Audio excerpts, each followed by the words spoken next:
पौधे को ज़मीन से खुराक मुहैया करने के लिए अल्लाह ताला ने ज़मीन में माइक्रोब्स पैदा कर रखे हैं। एक मुट्ठी में 10 अरब के करीब माइक्रोब्स होते हैं जो ज़मीन से खुराक लेकर पौधे को दस्तयाब हालत में करते हैं ताकि पौधा हरा भरा रह सके और अच्छी पैदावार दे सके। मगर हमारी गलत प्रैक्टिसेस की वजह से ये माइक्रोब्स अब मरते जा रहे हैं, मगर इंटरक्रॉपिंग से इनको दोबारा जिंदा किया जा सकता है। हमारे साथ इस वक्त ज़मीनी हयातियात के माहिर डॉक्टर ज़फ़र इकबाल साहब मौजूद हैं।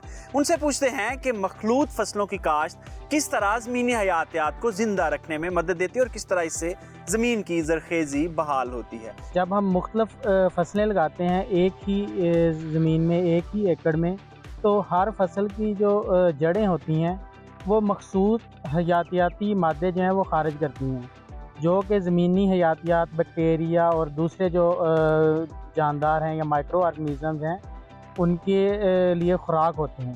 तो जब दो मुख्तलिफ किस्म की फसलें होती हैं, 2 या 3 हम लगाते हैं, तो वो मुख्तलिफ मादे खारिज करती हैं जो कि मुख्तलिफ बैक्टीरिया को, मुख्तलिफ माइक्रो ऑर्गेनिज़म्स को अपनी तरफ अट्रैक्ट करते हैं, तो वो वहाँ पे उनकी जो पॉपुलेशन है वो इंक्रीज़ होती है। डॉक्टर साहब ये फरमा दें कि जो ज़मीनी हयातियात हैं या जो माइक्रो ऑर्गेनिज़म हैं ये ज़मीन की ज़रख़ेज़ी के लिए कितना ज़रूरी है? जो हयातियात हैं ये नाइट्रोजन फिक्स करते हैं, इसके अलावा ये जो है मुख्तलिफ ऑर्गेनिक एसिड रिलीज़ करते हैं। ये बैक्टीरिया मुख्तलिफ एंजाइमेटिक एक्टिविटीज़ में भी हिस्सा लेते हैं जो ज़मीन के अंदर दूसरे जो न्यूट्रिएंट फिक्स हो चुके हैं, जैसा कि फास्फोरस है। डॉक्टर साहब ये फरमा दें कि पीएच और ईसी को नॉर्मलाइज करने के लिए इंटरक्रॉपिंग किस हद तक मददगार है?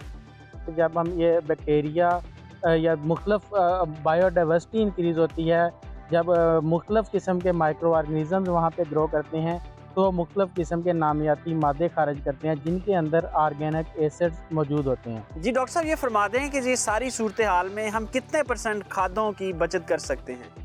मिलियंस जो रुपीज़ में हमें बचत हो सकती है सिर्फ अगर हम 1 से 2% अपनी फर्टिलाइज़र के यूज़ को बचा सकें। जी डॉक्टर साहब आपके वक्त का बहुत शुक्रिया। इंटरक्रॉपिंग से 10% तक हम खादों की भी बचत कर सकते हैं, ज़मीन की ज़रख़ेज़ी भी बहाल कर सकते हैं और किसानों को आखिरकार ज़्यादा मुनाफा मिल सकता है। आपका शुक्रिया। बाखबर रहिए हर जगह हर वक्त, और अभी सुनो न्यूज़ का YouTube चैनल सब्सक्राइब कीजिए, बेल आइकन पर क्लिक कीजिए और जानिए मुल्की और गैर मुल्की हालात व वाक़यात यकीन के साथ।